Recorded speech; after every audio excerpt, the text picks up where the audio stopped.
Good evening, everyone. My name is Ron Messier. As chairman of the advisory board of the Atlantic Institute, it's my pleasure to welcome you this evening to sit at the table of Abraham, and also to introduce our three distinguished guest speakers. I hope that all of you and your loved ones are holding up okay under the stress of COVID-19. Now, before we begin, I must tell you that one of the reasons the executive director asks me to moderate events like this is that over the years, I've collected a huge number of stories of a Turkish folklore hero by the name of Nasreddin Hoca, sort of a wise old fool who has strong opinions about virtually everything. Back when I was teaching, I would tell one of these stories at the beginning of each one of my classes on Middle East history. The challenge was to remember a story that at least remotely related to the topic of the day. So tonight, I do remember a story that has something to do with the faith that we might have in our fellow human beings. So here's the story. One day, a man named Nasreddin came to Nasreddin's house and asked him to borrow a significant amount of money. Nasreddin knew that the man would never pay him back, but he lent the money anyway. Much to his surprise, the man paid him back promptly. Nasreddin was shocked. Sometime later, the man came again to ask to borrow money, and Nasreddin refused. The man said, "But I paid you back promptly last time. You know my credit is good." "Oh, no, Nasreddin said, "You fooled me last time. I'm not going to let that happen again." So a lesson to be learned, or a lesson to not to be learned. Okay, let's move right on. I'm going to introduce all three of our guests, and then we'll proceed to each one of them will speak for about 10 minutes. Then for 15 minutes or so, they will engage in a conversation among the three of them. And then you will be invited to raise questions by typing the questions in at the chat room.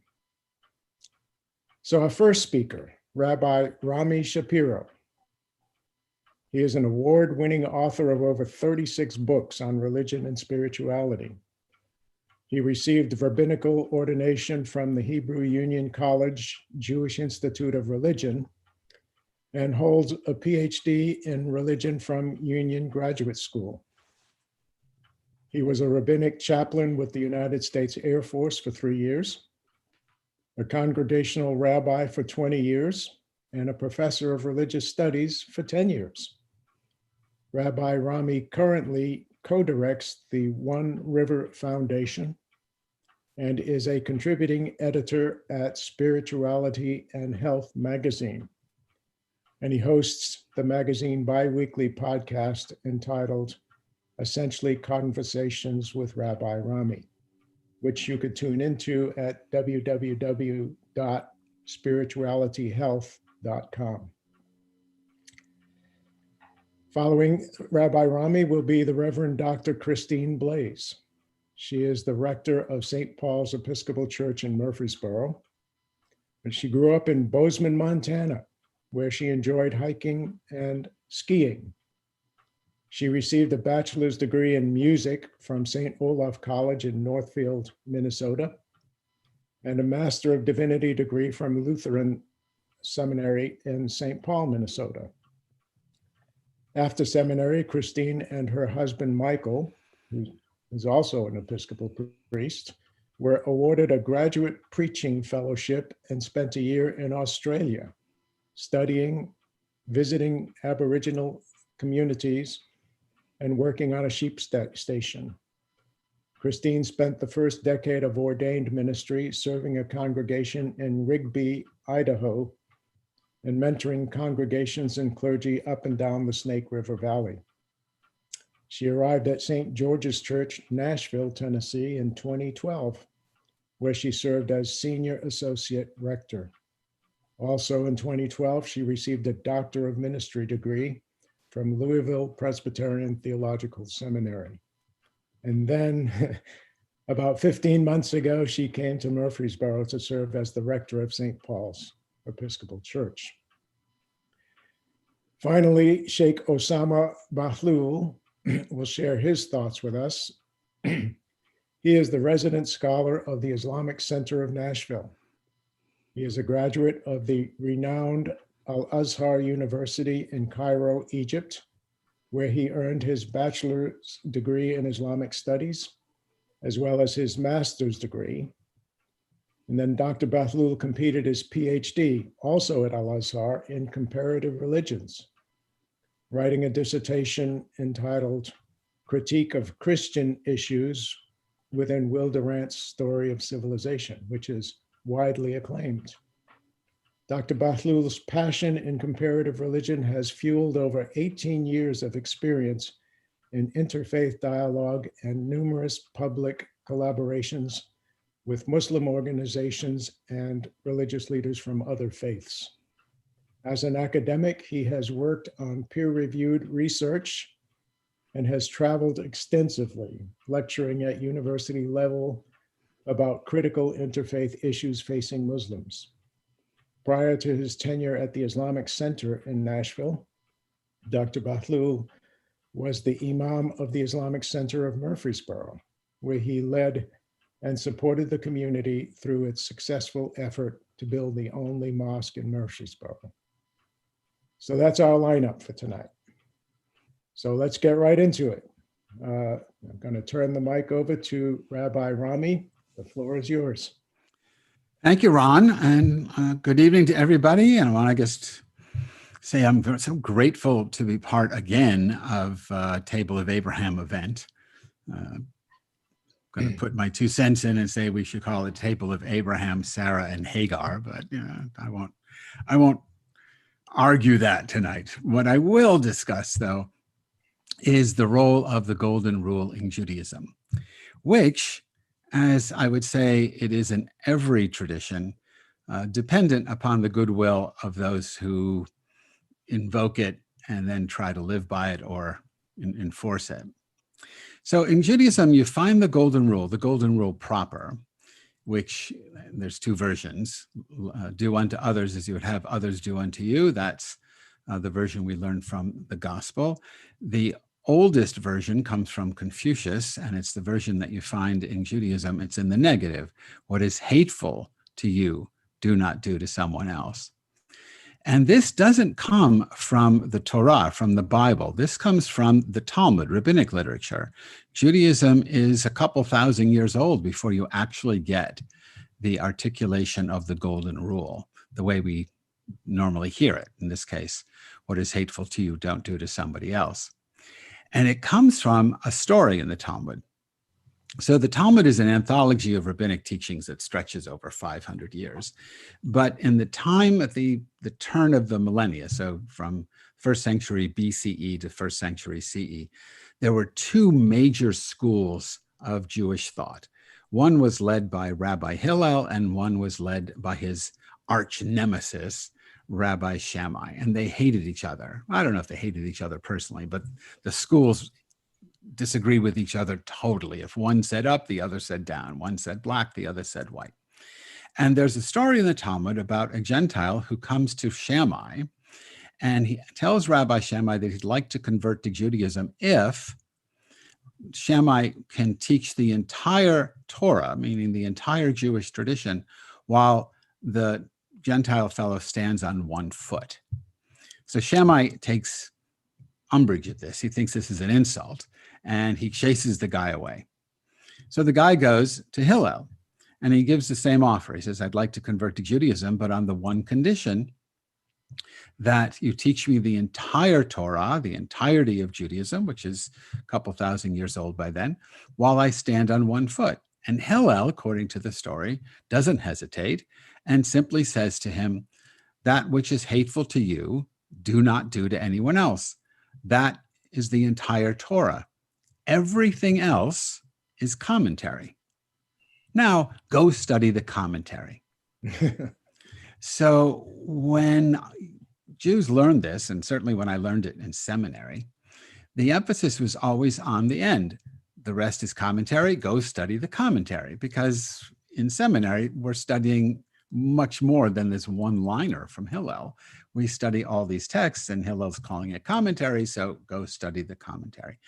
But the real radical nature of the golden rule is in his definition of the rule itself. What is hateful to you, don't do to someone else. And it's radical because it doesn't appear in any Jewish literature prior to Hillel. He made it up. He came up with it on the spot, let's assume. What Hillel did was he took an entire 2 millennia old tradition and encapsulated it in his own way, put his own stamp on it, and said, this is Judaism. Everything else is commentary. Now, what does it mean to be commentary? Commentary on what?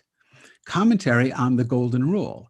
So he took everything in Judaism, the Bible, the Midrash, the commentaries on the Bible, the holidays, the traditions, the legal system, everything. And he said, that's all commentary on the golden rule. In other words, if you're going to live Judaism as he understood it, then everything that you do that you label as Jewish has to be in service to compassion and justice, which is at the heart of the golden rule. So you can give you just one example, the dietary rules. So you're not supposed to mix dairy products with meat products. And, it's just this arbitrary thing, it seems to be. But when you look at it from the golden rule perspective, Hillel taught that, or the rabbis taught, that dairy products represented life and hope and promise, whereas the meat was dead, so it had no hope, it had no promise. You don't want to taint hope and promise with its opposite. So he turned it into an ethical act in service to the golden rule. But what is so amazing is the radical nature of the rule itself. It doesn't invoke God. It doesn't invoke Jews. He doesn't say, oh, Moses said. He simply came up with something on his own that is purely humanistic. It relies on nothing but its own self-evident truth. What's hateful to you, don't do to anyone else. And the last thing I want to say about it is that it's easily violated. Right? It becomes, Hillel is the major rabbi, or one of just a handful of major rabbis. And this quotation is used all the time, but it's violated all the time because it's not enforced. You can't go to court over violating the golden rule. And what happens in religion in general, and I don't know if anyone else will agree with me, but I think what happens in religion in general is that politics gets in the way, and then you apply the golden rule just to those that you want to apply it to, but you don't apply it to others. The easiest way to look at it in history would be the way that Judaism treated until liberal Judaism comes along, women. I mean, no Jewish man would want to be treated the way traditional Judaism treats Jewish women. So the golden rule didn't apply. You can take it into contemporary politics and look at the way, many Israelis, not going to get in the weeds with this, but with the way Palestinians are treated. That's not, what is hateful to you, don't do to someone else. And yet we do it to whomever we choose to do it to. We just somehow bifurcate it in our brain. The golden rule is the true north, I think, of everyone's ethical, or should be, of everyone's ethical life. But it has to be applied the way Hillel intended. Everything else in your life is commentary. Everything else has to be filtered through the golden rule. And if what you're doing is, in fact, something hateful that you wouldn't want done to yourself, it's wrong and should not be done. So, Ron, I'm going to stop with that. I don't know. I think I used up most of my time. You're muted, Ron. So if you're trying to talk to me, I don't hear you. Oh, I was saying you have actually another minute, but that's okay. I won't stretch it. There you go. Discussion at the end. So we'll move right on then to Dr. Blaess. Kristine, you're on. Very good. Thank you, Ron. I'm so pleased to be with you all tonight. This is just such an honor. The golden rule is also important in the Christian tradition, and we get it from the Jews, from our Hebrew ancestors that we've been grafted onto. And so as Christians, we look to two places in the Old Testament to get the pieces of the golden rule. The first is the Shema, which faithful Jews will say several times every day, "Hear, O Israel, the Lord is one. You shall love the Lord your God with all your heart and with all your soul and with all your might." This comes to us from Deuteronomy, the 6th chapter. So this is, the Shema is the pledge of allegiance of the God lover toward God, the one who loves the Lord God. And then we also look to Leviticus, the Jewish law, chapter 19, where we get this negative command again. You shall not take vengeance or bear a grudge against the sons of your own people, but you shall love your neighbor as yourself. And so in the Christian church, we understand that Jesus took these two commands and put them together into what comes to us in our New Testament as the golden rule. So there are two instances in the gospel where Jesus is caught teaching the golden rule to his people. The first one, both the gospel writer Matthew and the gospel writer Luke capture it. And this is when Jesus was teaching the crowds. If you're reading Matthew, he's up on the mountain. It's the Sermon on the Mount. If you're reading Luke, he's on the plain. It's the Sermon of the Plain. But Jesus is sitting with the crowds, teaching them. And this is Jesus' main ethical teaching, his first ethical teaching to the crowds who followed him. And he says, where did I lose it? I lost it. You shall love the Lord your God with all your heart and with all your soul and with all your strength, and you shall love your neighbor as yourself. So Jesus taught this quick ethical teaching at the beginning of his ministry. But then at the end of his ministry, when all the lawyers, all the Pharisees and the Sadducees were trying to catch Jesus out and make a case for his crucifixion, one day they came to Jesus. They'd been testing him, and they came to Jesus and they said, well, what is the most important law out of all of Scripture? And Jesus said, oh, that's easy. There are two. The first most important is you shall love the Lord your God with all your heart and with all your soul and with all your mind. And he says, this is the great and first commandment. And then he adds the second one, which is like unto it. He says, you shall love your neighbor as yourself. And he tells the Pharisees and the Sadducees, the religious lawyers, on these two commandments hang all the law and the prophets. So Jesus is making the claim that, as you were saying, Rabbi Shapiro, if you take this little nugget of ethical truth, the rest is all commentary. Everything else that the law and the prophets say, hang on this. So we have these places in Scripture where we catch Jesus teaching us the golden rule.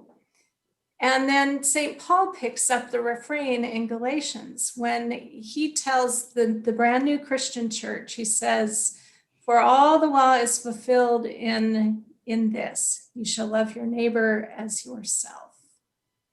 And so Paul is catching on to Jesus' trail there and teaching the brand new church in Galatia. As Episcopalians, every Sunday, we use the golden rule as part of our worship. At our early service, 7:30 in the morning, we have a service that's old language, traditional language. And we have this section from Matthew chapter 22 at the beginning of every service. The priest stands up and says, hear what our Lord Jesus Christ saith. Thou shalt love the Lord thy God with all thy heart and with all thy soul and with all thy mind.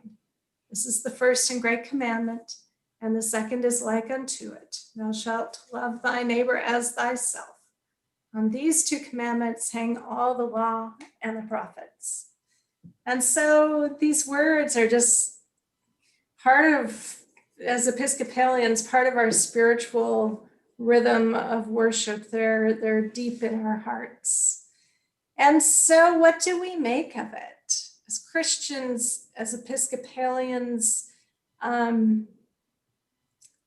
where we come down, just as we live with the love of a generous Father in heaven, so should the world be able to live with generous disciples. And so we hope to live with the same kind of generosity that the Lord has shown us, living out our generosity in the world. John Chrysostom, who was a 4th century Christian writer, a Byzantine Christian, he said, "The ground of obligation is the boundless grace of God, whose magnanimity we are to imitate." So for Christians, the ground of our ethical life is this boundless grace of God. It's the goodness of God that we just do our best to imitate, sometimes better and sometimes worse. And so for us, the Golden Rule does 3 things. First, it liberates us from complete dependence on religious experts. As you were saying, Rabbi Shapiro, the Golden Rule is so commonsensical and self-evident. You know, we don't need 200 laws to tell us how to love our neighbors ourselves. We can look at our neighbor and say, well, what do they need in this moment? And so it gives every religious person the opportunity to draw close to the heart of God just by using their common sense. Second, it calls upon us to use our creativity and our imagination, because what our neighbor needs might not be what we need. There's this story of the monkey watching fish down in the water and thinking, well, if I'm going to do what I would want done for me, I would save that fish from out of the water. And the monkey plucks the fish out of the water. And of course, that's not what the fish needs. So we're called to use our creativity and imagination in serving our neighbors. And third, the Golden Rule calls us to look forward to the consummation of God's kingdom in the world, rather than back toward the law. In Jesus, we're not bound by the strictures of the law anymore, but we're caught up in the spirit of the law as we're able to anticipate what others would like to be done, and we're able to take initiative to help them. So in the Golden Rule, Jesus gives us a look at the law and the prophets. He helps Christians understand our relationship to our Hebrew heritage, understanding what the law and the prophets are about. And Jesus asserts that the law and prophets, the entirety of that tradition, is about God's generosity as we experience it through grace and faith. And then it's about our human generosity in response to God's generosity, as we're sensitive to the needs of our neighbors, and as we take into account the ethical drift of the entire Bible.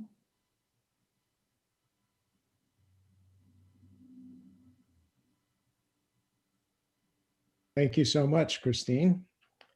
And Sheikh Ossama, I think you're batting last. Yes, sir, I'm here.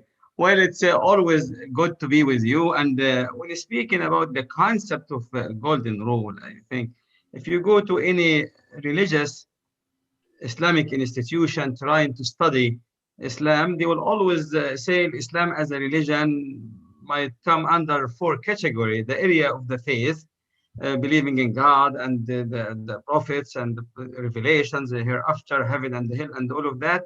And they will say the area of the act of worship. This is the second part of the religion. And then they will highlight the mu'amalat, what we refer to as the religious law guiding people in everyday life.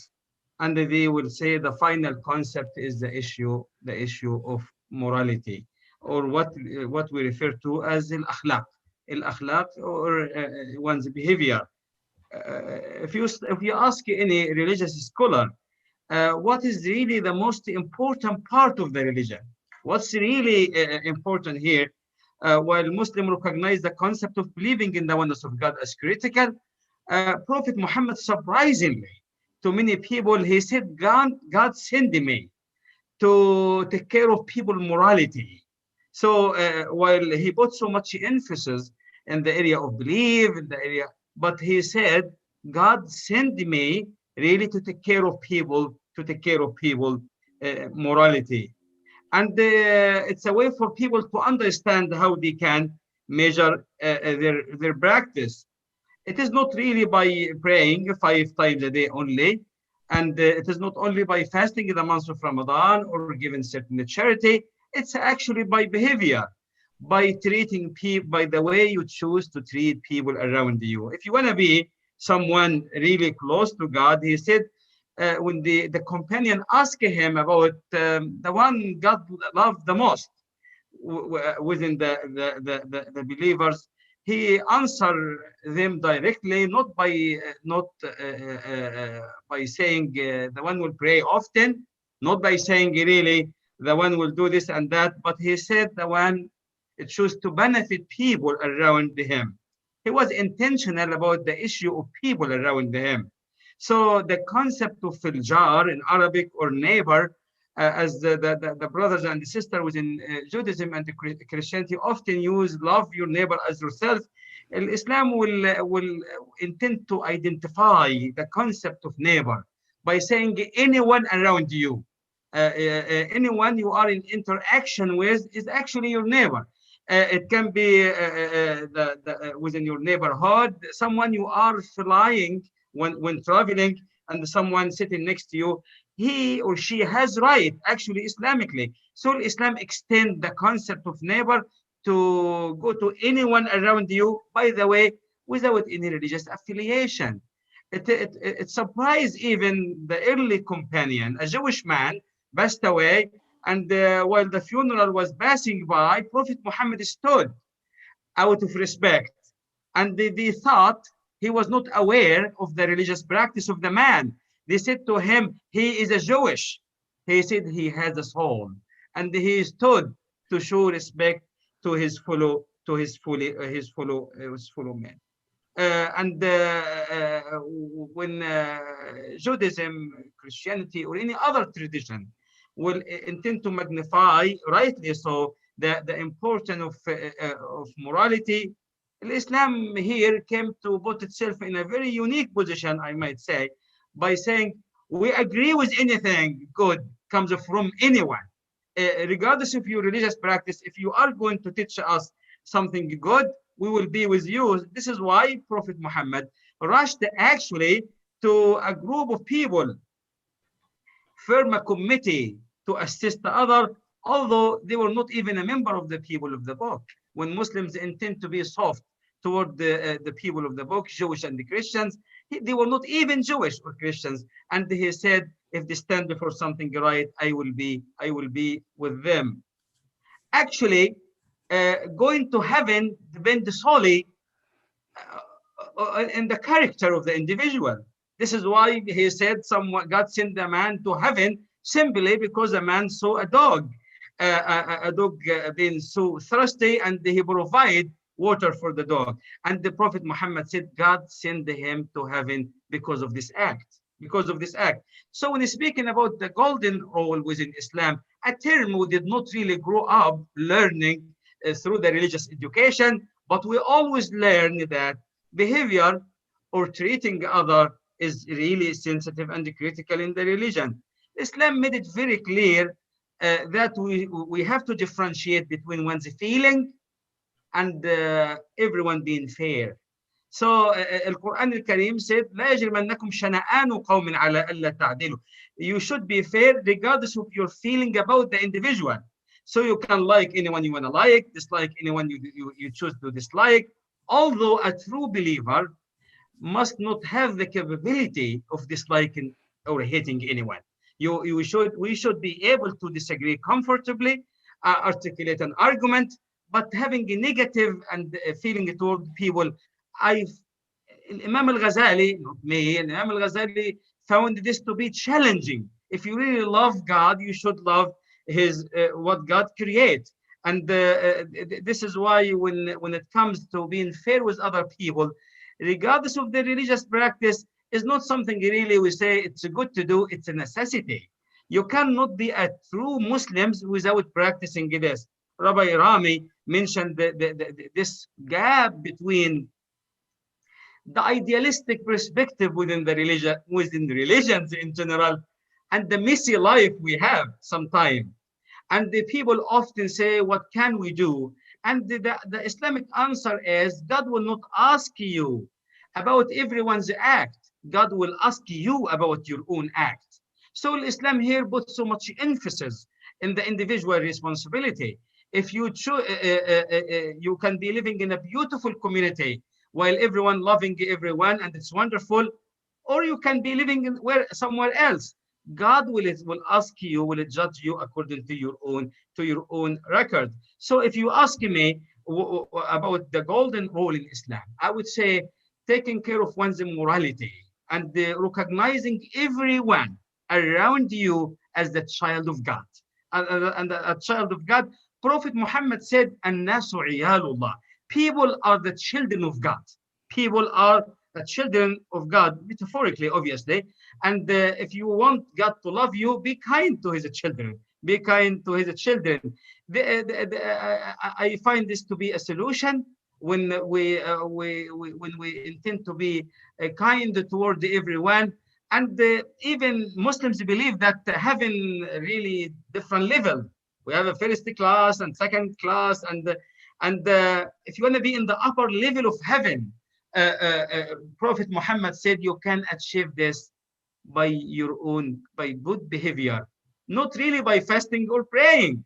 Actually, fasting or praying will not be recognized if someone chooses not to be horrible for everyone around him. You cannot stand before God for a few minutes pretending that you are really nice and humble and hurting everyone after and before your prayer. God will not take this prayer from you.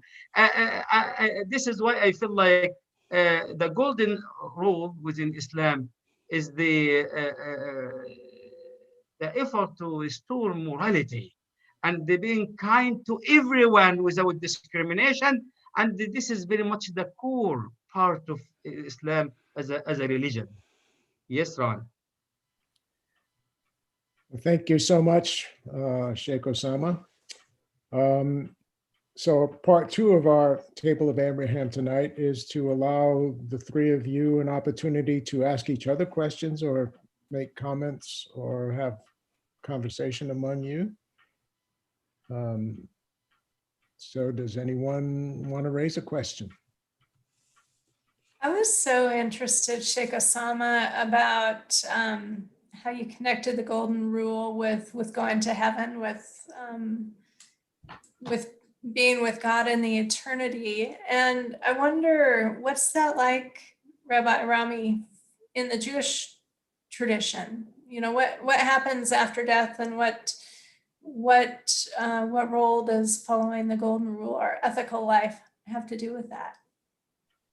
Okay, so Judaism has no hard and fast theology on what happens after you die, but the conventional rule of thumb is that when you die, your deeds are weighed like on a scale, and if your good deeds outweigh your bad deeds by one, like chicken feather, then you're considered a good person and you go to heaven. Of course, the reverse is true. If your bad deeds outweigh your good deeds, but it's all based on behavior, and so the golden rule will be crucial to that. It's got nothing to do with being Jewish or not Jewish or religious or not religious. It's purely based on ethical behavior. And what is the Jewish conception of heaven? You know, I'm embarrassed that I don't know. Well, you don't know because there isn't one. You know, it's every rabbi can have his or her own take on it. Classically, the idea is that heaven is where you spend eternity studying the Bible with God, having all your questions about the Bible answered from the author. And you do that 6 days a week. And then you have the seventh day as your Sabbath. So, I mean, to me, it sounds a little boring after a while, you know? So I've heard that Christian heaven is you're singing praises to God. I'm not exactly sure if what I've heard about Islamic heaven has any relevance whatsoever, but it's more pleasurable. So to me, I would mix them all up. We should study a little bit, then we should sing a little bit, then we should have refreshments and you know, just communion a little bit, you know, with one another. But to do and to sing all the time or to study all the time, it's going to get old. Well, in Islam, heaven is has three area of concentration. They said it has a spiritual fulfillment, a physical one, and the intellectual one. The intellectual one being able to understand what God sent, the revelation, and you recite this with a full understanding. The spiritual one will be being able to see God and being in contact with Him. And the physical one, having a spouse, eating and drinking and all of this. Why heaven has a physical joy? Because we believe that our soul, mind, and body went through this journey, the struggle, they fasted together, they did good together. So it makes so much sense in our view that there is a benefit for that. So the body will be enjoying a physical joy, the soul will be enjoying a spiritual joy, and your brain will have the intellectual joy. It will not be boring, Rami. Will be fine. I don't know. I mean, you're all eternity with your spouse. I mean, that could get... No. No, it's not your spouse? Okay. Be careful. So no, there's a joke that goes around Christian denominations, you know, whichever denomination we want to pick on, we'll say, you know, I'll pick on the Baptists right now. I think they're great. But the joke is, you know, you're going down the halls of heaven and St. Peter says, oh, you gotta be quiet as you go by this room. And you look and you say, well, why do we have to be quiet? Well, because the Baptists are in there and they think they're the only ones here. I see. So let me ask you a question, both of you. I mean, I don't believe in heaven and hell. So, right. So, and I don't have a congregation and no one's holding me accountable, but I don't believe in heaven and hell. Most Jews don't believe in heaven or hell. But I'm curious to the extent that you, well, like Sheikh Ossama, how literally do you take what you just explained to us about heaven? We didn't even talk about hell, but about heaven. And then Kristine, the same to you. Well, it might surprise some that while we do believe in heaven and hell, the Quran really said clearly that every information about heaven here is something very much as close as we can to your keeping in mind our limitation in this stage. I always say when people ask us, why don't we have a complete understanding about heaven? Because often we say to them, God created us, He knows what will be joyful to us, and God will surprise us with things that no one heard like before, no one seen like before, no one experienced before. How come this is the position? Simply like I used to have Hotmail email back then before this Gmail. And if you send it to me, a very big attachment, most likely I will not receive it. So you will not be able, we cannot really in this stage understand the concept of heaven, not because heaven is not existing or not because the information is not accurate, but because of the lack of ability. It's like Moses in Quran, the Islamic position, when Moses asked God, he wants to see God. And the God replied to him by saying, you can't see me now. You can't see me. It doesn't mean that God did not exist, but it means that Moses, peace be upon him, was not qualified, was not able physically, spiritually to see God. And he will see God in heaven. So having, in our opinion, is the place. It's like your son saying to you, you know what, having his birthday, and you said to him, do you know what, don't worry about the gift. I know what you like. I will surprise you with something you like. He knows that you love him and you are capable of buying for him what he likes. We know that God loves us, and we know that God has power and knows exactly what will fulfill, what kind of joy we would love to have. So we trust God with that. So Kristine? Yeah, it's a great question. I think Christians are all over the place what they believe about heaven, and what most Christians believe about heaven isn't actually what's in the biblical witness. So the biblical witness, what we get in the book of Revelation, in some of Paul's writings, there's this idea that the new creation is going to come down and reside on earth. It's not our creations going up into the heavens somewhere, but there's going to be a new Jerusalem, a new creation that comes down, and this is a newly minted creation, and we will have resurrection bodies within that are perfected bodies. But So my it's not question, us. but my question wasn't, my question was, what do you think?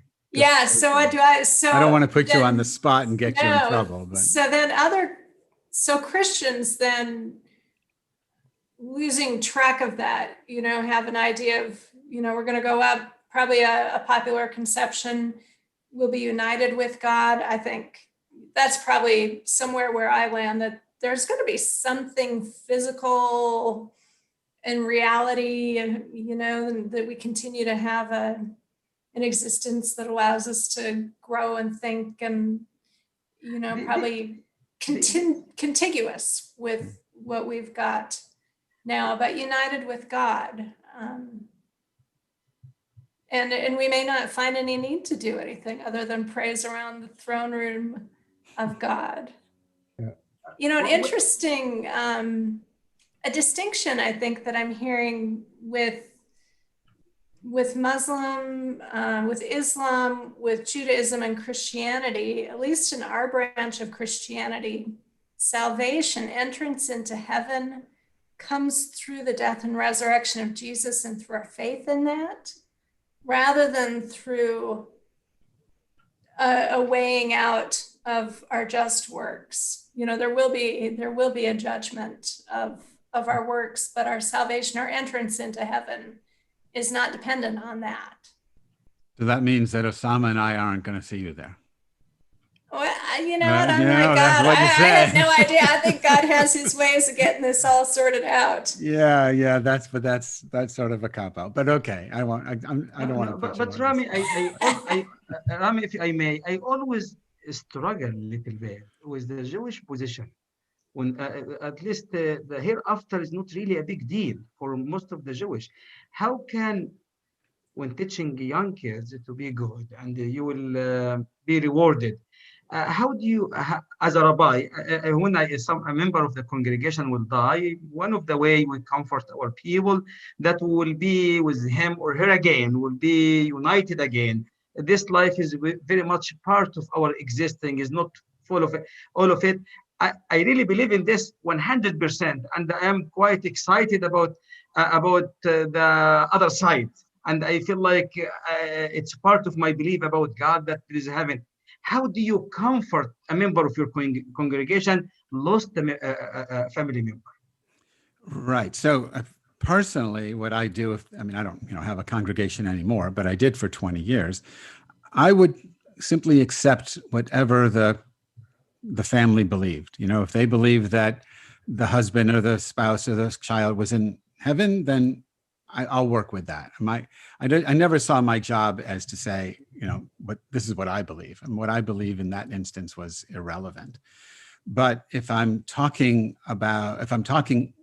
abstractly, trying to teach heaven and hell, or why be good, in Judaism, the reason to be good is because good is better than being bad. Right? It's sort of self-evident that you ought to be good.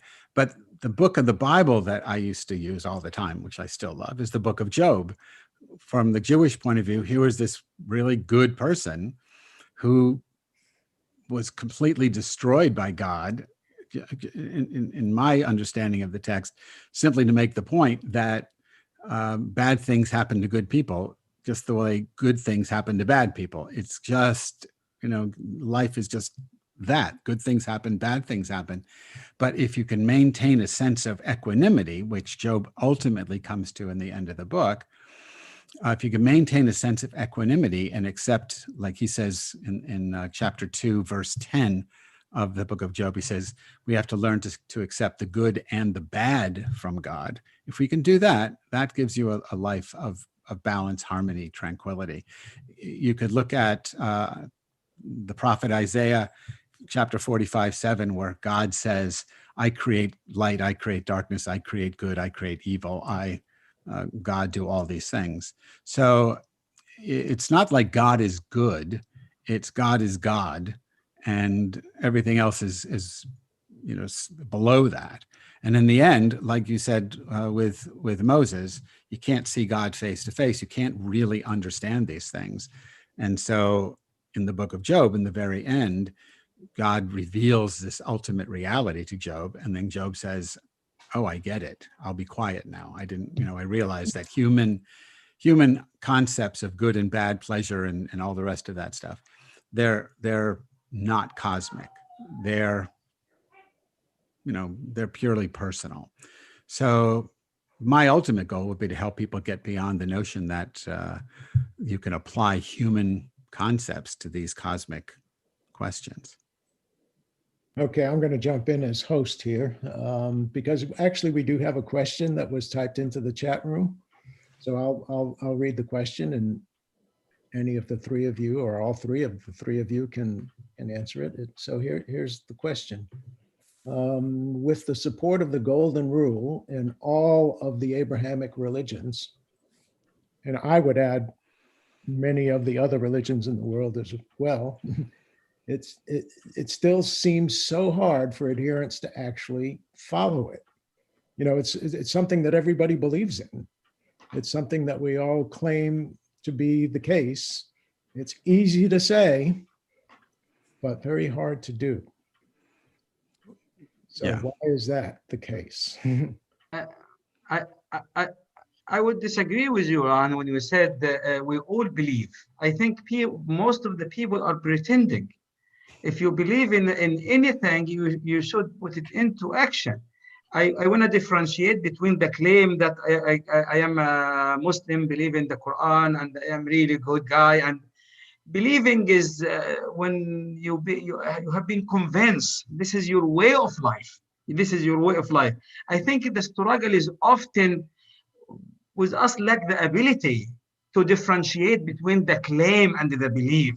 If you have someone really believing and having a good direction, I think he or she should be wonderful, regardless of the religious affiliation. It seems like most, if not all, of the religions intend to teach good stuff, but we struggle when it comes to believe and implementing, I think, what we claim in our daily life. Anyone else? Well, I would, yeah, Kristine, go ahead. No, go ahead. I think that's really insightful, Sheikh Ossama. In the Christian church, we'd probably say, we'd describe that as incomplete conversion. We're still in the process of being converted. In the Lutheran church, there's this idea that our will is bound because of sin. And so we aren't able to do the things that we mean to do. But there's a lot of conversation about, is that true or not? I would just add that I think, well, I mean, I agree with both of you, but I agree with Sheikh Ossama that, if you really are believing in this, I don't know if it's that difficult to do. But what interests me is how the religions which promote it just don't do it. It's, you can look at, just pick one issue.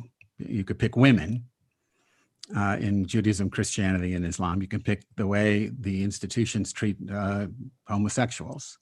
It's just not the golden rule. When the Pope came out just recently and suggested that gay and lesbian couples, same-sex couples could have civil unions, the uproar in his church was so great that he had to send people out and sort of back that down. They say, oh, that's not exactly what he meant, and right, but it should have been. Because if the golden rule works, then it works institutionally. But the history of religion is the history of violating the golden rule. We don't do unto others as we would have them do unto us. We do unto others whatever we feel like in order to get what we want from them, because that's the nature of human institutions. So the golden rule should be a corrective. The fact that it isn't is because it gets in the way of human arrogance, human greed, and all the rest of it that makes humanity such a troubling species. Okay, well, in preparing for this, I thought I ought to probably read something about the golden rule. Hey, did you read my book, Ron? Did you read? No, you didn't. It's all right. I didn't, but I'll go out and buy it right away. Yeah, okay. I did read this book, Ethics and the Golden Rule by Harry Gensler. And as an appendix, he did a chronology of the evolution of the concept. He started all the way back to 1 million BC. I'm not going to go back that far. But what struck me, and there were at least 200 entries, I think, not going year by year, but between as far back as one could go up until today, there were about 200 entries. And they were all so remarkably alike. I mean, very, very few variations, but there was one that really jumped out at me. And it was a saying that dated back to 500 BC by the Taoist philosopher Lao Tse, who said this, and this was really neat. He said, "To those who are good to me, I'm good. And to those who are not good to me, I'm also good. And thus all get to receive some good." I mean, I like that. And then it certainly reminded me of at least one of the teachings of Jesus when, and Sheikh Ossama, it sort of confirms what you were saying too, that we expand our notion of who our neighbors are, not just to those that we like, but to those that we may not like so much, and who are not so good to us. Do you know, Ron, one of the, I think, powerful point within the religion, that Islamically speaking, we are supposed to dismiss the human behavior toward us completely. And they taught us to say, see God when dealing with people. So I'm supposed to be good with everyone because of God, not because of him or her. So the feeling negative or good has no effect at all. It's a concept Muslim refer to as al-ikhlas. Al-ikhlas, to see God and the God only. So when you say, if you like me or dislike me, I will act the same, I will be good, I see that. But if someone claiming to be really good Muslim, he said he should dismiss the feeling completely. And they should concentrate in the concept of God. God, I'm doing this for him, not for you. You might be nice with me or not. This is, I must not increase my effort due to my positive feeling about you, nor decrease because of the negative feeling. We should see God and the God only. Okay, well, thank you for that. You're welcome. Anyone else? Well, I did read one other thing, and maybe we can close with this thought. Rami, you mentioned Pope Francis. And so I found one of his sayings about the golden rule. And so here it is. So I'm quoting him now. "Rivers do not drink their own water. Trees do not eat their own fruit. The sun does not shine on itself, and flowers do not spread their fragrance for themselves. Living for others is a rule of nature. We are all born to help each other, no matter how difficult it is. Life is good when you are happy, but much better when others are happy because of you." Certainly. So I want to thank each of you for what turned out to be a really lively discussion and enlightening. And I just enjoyed it so much. And I I hope our guests who are listening in enjoyed it as much. And I thank all of you as well for tuning in. A couple of announcements. We have a few other events coming up very soon in the Atlantic Institute. So our next one will be on Sunday, November the 15th at 5 o'clock in the afternoon. Father John Oliver, who is the priest at the Greek Orthodox Church here in Murfreesboro, will be talking about Greek Orthodoxy, what is distinctive about the Greek Orthodox Church. And just 2 days later, we'll be having another session of Solidarity Through Prayer. So that will be on Tuesday, November the 17th. And we've been doing these, maybe you can jump in and remind me the time, but I think we've been doing these at 7 o'clock. So we'll have a lineup of at least 3 persons leading us in thought and in prayer. So announcements will be coming out with the appropriate links. So keep an eye out for those, but mark it on your calendar now. So I would like to bid all of you good night for tonight and remind you to take care of yourselves and to take care of each other. Thank you so much. Good night. Thank you.